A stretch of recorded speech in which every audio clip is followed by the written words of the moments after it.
सरकारी नौकरी बनाम ठेके पर नौकरी। अग्निवीर अग्निपथ योजना के बाद पूरे देश में हंगामा हो रहा है। नौजवान सड़कों पर हैं, उनके मन में गुस्सा है। वो कह रहे हैं कि हमें ये ठेके पर नौकरी नहीं चाहिए और लगातार पूरे देश में आक्रोश बढ़ता जा रहा है। आज पूरे भारत में बंद बुलाया गया था।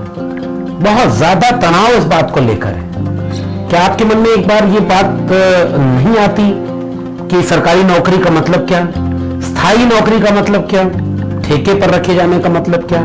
नौकरी का मतलब क्या केवल वेतन है, सैलरी है, या सरकारी नौकरी में कुछ और भी ऐसा मिलता है जिसको लेकर के आकर्षण होता है? क्यों विरोध है ठेके पर नौकरी का? ठेके पर नौकरी की पूरी पॉलिसी, रणनीति किस दिशा में जा रही है?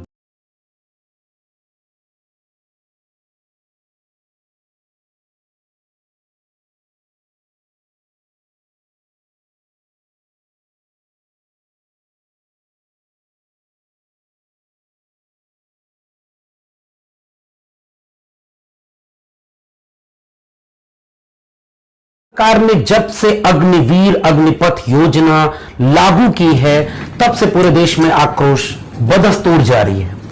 हिंसा में थोड़ी कमी बेशक आई है, मगर आज पूरे देश में तनाव का वातावरण था क्योंकि भारत बंद बुलाया गया था। भारत बंद के चलते पूरे जनजीवन में एक अलग तरह की बेचैनी देखने को मिले। आज प्रधानमंत्री ने अपने संबोधन में एक जगह बोला कि कई बार हो सकता है कि शुरुआत में कोई योजना आपको न समझ में आए, उसका लाभ आपको न समझ में आए, लेकिन बाद में वही योजना आपको अच्छी लगने लगती है। उनका इशारा इस बात पर था कि अग्निवीर अग्निपथ योजना हो सकता है कुछ नौजवानों को आज समझ में ना आ रही हो, लेकिन वो उनके बहुत फायदे की है। क्या ये बात आपको उसी किस्म के फायदे की नहीं लगती जैसे किसानों के फायदे के लिए किसान कानून लाए गए थे? 3 कृषि सुधार कानून जिन्हें वापस लेते हुए भी प्रधानमंत्री ने यही बात बोली थी कि मेरी तपस्या में कोई कमी रह गई थी जो मैं उन्हें समझा नहीं पाया। ये नई शिक्षा नीति जो लागू की गई है उसका भी विरोध आप लगातार देख रहे हैं। क्या प्रधानमंत्री इसके लिए बोलेंगे कि छात्र और शिक्षकों को मैं समझा नहीं पाया कि ये उनके फायदे में लाई गई है? जैसे जीएसटी व्यापारियों के फायदे में लाई गई है, व्यापारियों को नहीं हम समझा पाए। काला धन वापस आ जाएगा नोटबंदी से, उसका फायदा हम आज तक नहीं समझा पाए।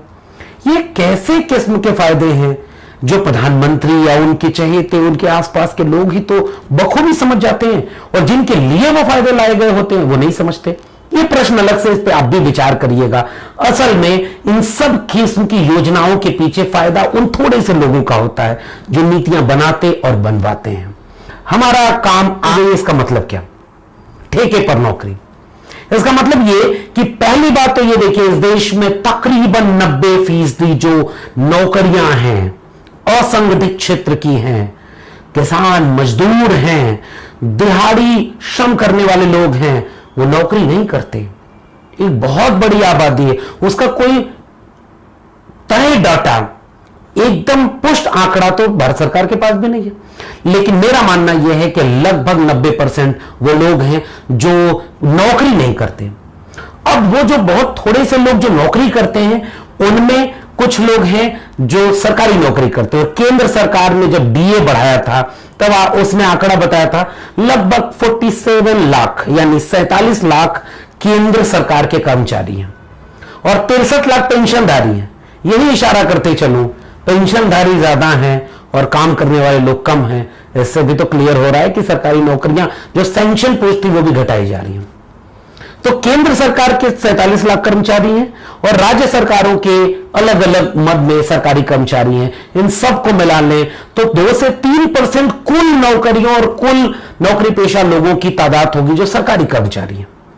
जो प्राइवेट सेक्टर में काम करते हैं उनकी तादाद तो बहुत ज्यादा है और लगातार वो तादाद 90 के बाद बढ़ती चली गई। फिलहाल कुछ वर्षों से माना यह जाता है कि प्राइवेट सेक्टर में नौकरियां घट रही हैं या स्थिर हो गई हैं और कोविड के बाद या उसके पहले भी ये पता चल रहा था कि लोग नौकरी से निकाले जा रहे हैं, सरकारी नहीं प्राइवेट से। अगर मैं तुलना करूं कि ये अग्निवीर योजना क्या कोई पहली ऐसी योजना है जिसमें स्थायी सरकारी नौकरी को ठेके पर यानी कॉन्ट्रैक्ट पर 4 साल के लिए रखा जा रहा है? नहीं। मैं फिर से कह रहा हूं, पिछली वीडियो में भी आपने देखा होगा, जो पिछली वीडियो हमने बनाई अग्निवीर और अग्निपथ के नाम से, उसमें भी मैंने ये बात कही थी। आज इस बात को विस्तार से समझा रहा हूं। नई शिक्षा नीति और शिक्षकों की नौकरी, इसमें पहले ही 5 साल का प्रोबेशन पीरियड, कॉन्ट्रैक्ट पर शिक्षक रखे जाने की प्रक्रिया 2017-18 से ही शुरू हो गई। आप प्रकाश जावड़ेकर जब मंत्री थे तब का यह बयान देखिए। उस समय यह योजना शुरू कर दी गई कि पहले कॉन्ट्रैक्ट पर टीचर रखे जाएंगे, फिर उनको देखा जाएगा कि वो परमानेंट होने लायक हैं या नहीं है, फिर उन्हें स्थायी नौकरी दी जाएगी। नई शिक्षा नीति का ड्राफ्ट रेगुलेशन भी यही कहता है कि वो स्थायी नौकरी अब लगभग खत्म की जा रही है। घोषणा नहीं हुई है, लेकिन इशारतन वो खत्म की जा रही है। कॉन्ट्रैक्ट पर टीचर के अलावा गेस्ट टीचर, एडहॉक टीचर, तमाम ऐसे टीचर, स्कूलों के टीचर से लेकर के विश्वविद्यालयों के प्रोफेसर तक रखे जा रहे हैं। देश भर के शिक्षकों की स्थिति कभी कभी आपको अपने जिले, अपने गांव, अपने कस्बे के आसपास खुद देखनी चाहिए। कहीं 5,000, कहीं 10,000 पूरे दिन का काम, और शिक्षकों को, वो टेम्परेरी शिक्षक जो होते हैं, गेस्ट शिक्षक जो होते हैं, उनको सबसे ज्यादा काम करना पड़ता है और सामाजिक सुरक्षा के नाम पर नहीं कुछ मिलता। ऐसे ही बैंक में, ऐसे ही रेलवे में, ऐसे ही तमाम सरकारी सेक्टर में ठेके पर नियुक्तियां शुरू हो चुकी है। जैसे ग्रेड 3 एंड ग्रेड 4 जहां चपरासी और गार्ड की भर्ती होगी, वहां यह ठेके पर पूरी तरह से यह व्यवस्था लागू कर दी गई है। जो ग्रेड ए और ग्रेड बी की नौकरियां, वहां धीरे धीरे ये व्यवस्था लागू की जा रही है। उसी का एक हिस्सा लेटरल एंट्री, भूलिएगा मत, लेटरल एंट्री, पीछे से बिना परीक्षा की तैयारी के, बिना उस पात्रता के आपको सीधे लेटरल एंट्री पीछे से दे दी जाएगी। वैसे ही एक नौकरी है जिसमें यह कहा जा रहा है कि कॉन्ट्रैक्ट पर टीचर, जैसे 4 साल के लिए अग्निवीर रखे जा रहे हैं, वैसे ही टीचर रखे जाएंगे, वैसे ही बैंक कर्मचारी, वैसे ही रेलवे कर्मचारी और तमाम कर्मचारियों की नियुक्ति फिर से ठेके पर की जा रही है। अब एक दूसरे पहलू पर इस पूरे बातचीत के ध्यान देते हैं। सरकारी नौकरी और प्राइवेट नौकरी, इन पर क्या अंतर होता है? प्राइवेट नौकरी में कोई सामाजिक सुरक्षा नहीं होती है, सरकारी नौकरी सामाजिक सुरक्षा का नाम होती है। सामाजिक सुरक्षा जब मैं कह रहा हूं तो आप क्या समझ पा रहे हैं? सामाजिक सुरक्षा में वो सारी किस्म की सुरक्षाएं शामिल हैं जो एक मध्यवर्गीय, सामान्य, निम्न वर्गीय व्यक्ति के लिए जरूरी होती हैं। उसका अपना भविष्य, उसके परिवार का भविष्य, उसके बाल बच्चों की परवरिश, उसके मां बाप की देखभाल, उसके अपने जीवन का विकास, उसकी सामाजिक हैसियत, उसकी मनोवैज्ञानिक स्थिति, उसका सामाजिक, सांस्कृतिक और आर्थिक सभी किस्म का हिस्सा सामाजिक सुरक्षा के तहत आता है। इसीलिए सरकारी नौकरी का प्रावधान किया गया था। सरकारें सुरक्षा देती है अपने नागरिकों को, केवल वेतन देने का नाम सरकारी नौकरी नहीं है। जैसे आप इस पूरी लिस्ट को देखिए, इस पूरी लिस्ट में आप पाएंगे कि कितने किस्म के वेतन और भत्ते मिलते हैं। महंगाई भत्ता, मूल वेतन के अलावा आवास किराया भत्ता, यात्रा भत्ता, मनोरंजन भत्ता, अतिरिक्त समय भत्ता, चिकित्सा भत्ता, और उसके अलावा कुछ और नौकरियां होती हैं जिनमें मकान का किराया, यात्रा भत्ता के साथ छुट्टी की यात्रा का भत्ता, और उसके साथ साथ फोन और तमाम तरह की सुविधाएं मिलती हैं। यानी एक सरकारी कर्मचारी, केंद्र में ही हो सकता है इन सुविधाओं का रूप अलग हो, थोड़ा राज्य में अलग हो, लेकिन बहुत विस्तृत रूप से एक राज्य, एक राष्ट्र अपने कर्मचारियों से सेवा लेने के एवज में उन्हें ढेर सारी ऐसी सुविधाएं मुहैया कराता है ताकि वो बिना किसी तनाव, बिना किसी दबाव और निष्पक्ष होकर के, मन लगा करके, पूरी शिद्दत से अपना ज्यादा से ज्यादा देय देकर इस राष्ट्र को बेहतर बनाने की कोशिश करें। इसलिए सरकारी कर्मचारियों को बहुत किस्म की सुविधाएं दी जाती हैं। अब राज्य चाहता है कि ये सारी सुविधाएं देने में जो पैसा खर्च हो रहा है वो ना हो। पेंशन बंद कर दी 2004 के अटल बिहारी की सरकार ने, और इस सरकार ने सरकारी नौकरियों को ठेके पर रखना शुरू कर दिया। तो ठेके पर रखने से अब जितने किस्म के भत्ते, ग्रेच्युटी, जो पे रिवीजन है, ये सारी चीजों के भरोसे और जिम्मेदारी से, जवाबदेही से बच जाएंगे। अब राज्य की जिम्मेदारी नहीं रही। राज्य क्या तर्क देता है कि हमारे पास पैसे नहीं है कि हम इतने तरह के वेतन, भत्ते, सुविधाएं और तमाम किस्म की छूट अपने राज्य के नागरिकों, कर्मचारियों को दें। इसलिए वो ठेके पर रखे जा रहे हैं। ठेकेदार इन लोगों को रखेगा। बड़ी कंपनी होगी तो बड़ा कंपनी का ठेकेदार रखेगा, छोटी नियुक्ति होगी, चपरासी की नियुक्ति होगी तो छोटे छोटे ठेकेदार रखेंगे। और अग्निवीर के लिए कहा जा रहा है ना कि गार्ड भी बन जाइए। कभी पता करिएगा गार्ड के सैलरी पर, अलिखित रूप से देखिएगा, अगर 18,000 सैलरी है तो लिखित सिग्नेचर कराई जाती है कि पूरा सैलरी मिल रही है और हाथ में कैश मिलता है, क्योंकि सैलरी उनके अकाउंट में जाती है जो ठेकेदार होते हैं। उन्हें कोई सुविधा नहीं, कोई अतिरिक्त काम का अतिरिक्त पैसा नहीं, समान काम के समान वेतन की कोई शर्त उन पर लागू नहीं है, क्योंकि वो ठेके पर रखे गए हैं। और ठेकेदार पर कोई शर्त नहीं लागू होती है, क्योंकि आपने अपना वोट देकर ठेकेदार को थोड़ी ठेकेदार बनाया, आपने अपना वोट देकर अंबानी अडानी को उद्योगपति थोड़ी बनाया। उन्होंने अपना पैसा देकर सरकारें बनवाई, सरकारों से अपने लिए नीतियां बनवाई और उसके बाद पैसा कमा करके इस देश के राजा बने। इसलिए आपका जो अधिकार क्षेत्र है वो आपके चुने हुए प्रतिनिधि तक है। आप सरकार से तो सवाल पूछ सकते हैं, अब अंबानी अडानी से कोई सवाल नहीं कर सकते। इसलिए जब सरकारी नौकरियां बंद की जाएंगी तो आपकी कोई जवाबदेही नहीं रहेगी और आप कारपोरेट ठेके पर रखे गए एक श्रमिक होंगे, एक दिहाड़ी मजदूर होंगे। और उन पर कब आपको रखा जा रहा है? आपने आवाज उठाई, आपको नौकरी से निकाल दिया। कोई ट्रेड यूनियन बनाई, आपको नौकरी से निकाल दिया। आपने कोई मांग की, आपको नौकरी से निकाल दिया। कोई जवाब नहीं, जबकि सरकारी क्षेत्र के लोग अपनी चुनी हुई सरकारों से लड़ते हैं। हमें यह सुविधा नहीं मिल रही, हमें अमुक सुविधा नहीं मिल रही, हमें अमुक वेतन नहीं मिल रहा। जैसे हम डीयू के प्रोफेसर लगातार लड़ते हैं कि 5,000 एडहॉक प्रोफेसर हैं, आप हमेशा कहते हो परमानेंट कर देंगे, कब करोगे? हम लगातार लड़ते हैं और सिस्टम में रहते हैं। कल को हम अगर एडहॉक बने रहे, और इसीलिए धीरे धीरे एडहॉक चुप हो जा रहे हैं, क्योंकि आप अगर ठेके पर रखे गए हैं तो उस ऊपर बैठे हुए अपने आका से हमेशा डरेंगे। और वही व्यक्ति ठेके पर रखे जाएगा जो उसके अनुकूल हो, जो उनसे ज्यादा सवाल करेगा उसको नौकरी नहीं मिलेगी और उनको हमेशा डराया धमकाया जाएगा। यह दो किस्म की प्रवृत्तियों का अंतर है। यहां पेंशन मिल रही है, वहां पेंशन नहीं मिलेगी। यहां आपको सामाजिक सुरक्षा, सामाजिक हैसियत मिल रही है, वहां कोई सामाजिक सुरक्षा, सामाजिक हैसियत नहीं मिल रही। यहां आपको नौकरी से निकालना इतना आसान नहीं है, नौकरी से रखना जितना कठिन है उससे ज्यादा कठिन है नौकरी से निकालना सरकारी क्षेत्र में। जबकि प्राइवेट क्षेत्र में जब चाह रखा, जब चाह निकाल दिया। अभी आप देख रहे होंगे कितने सारे लोगों की छटनी की जा रही है। ये सारे काम इसलिए सरकारी नौकरी केवल वेतन का जरिया नहीं, सरकारी नौकरी अपने समाज को बेहतर बनाने के लिए, बेहतर प्रोडक्टिव वाले लोगों के लिए एक मौका होती है, जो अपना तन मन धन सब लुटा करके बेहतर करने की कोशिश करते हैं। जबकि दिहाड़ी मजदूर अपनी दिहाड़ी पूरी करने की कोशिश करता है, क्योंकि उसे पता होता है कि इस काम से केवल इतना करने पे इतना मिलेगा, नहीं करने पर नहीं मिलेगा। इसीलिए अग्निवीर योजना का विरोध सेना के लोग इसलिए कर रहे हैं, क्योंकि सेना तो जान देने तक की, शहादत तक की अपेक्षा रखती है। कोई अपनी नौकरी में 3.5 साल मान लीजिए पूरा हुआ है, चौथा साल पूरा होने में कुछ महीने बचा है, अचानक बहुत कोई कठिन निर्णय लेने का मौका आया, वो व्यक्ति तो ये सोचेगा कि मेरी नौकरी तो खत्म होने वाली है, मैं क्यों इतना कठिन फैसला लूं। जब वो पूरे तन मन धन से इस नौकरी से, इस अपने जज्बे से प्रेम करता है, उसे पता होता है कि मुझे यहां रहना है, मुझे कोई निकालने वाला नहीं है, मेरा रिटायरमेंट अभी बाद में, तो उससे लगाव और जुड़ाव बनता है, तनाव में नहीं मन से काम करता है। इसलिए सरकारी नौकरी और ठेके पर नौकरी की बात। आखिरी एक बात, आरक्षण कहां लागू होगा? जहां सरकारी नौकरी होगी। जहां सरकारी नौकरी नहीं होगी, ठेके पर रखे जाएंगे, वहां कोई आरक्षण नहीं है।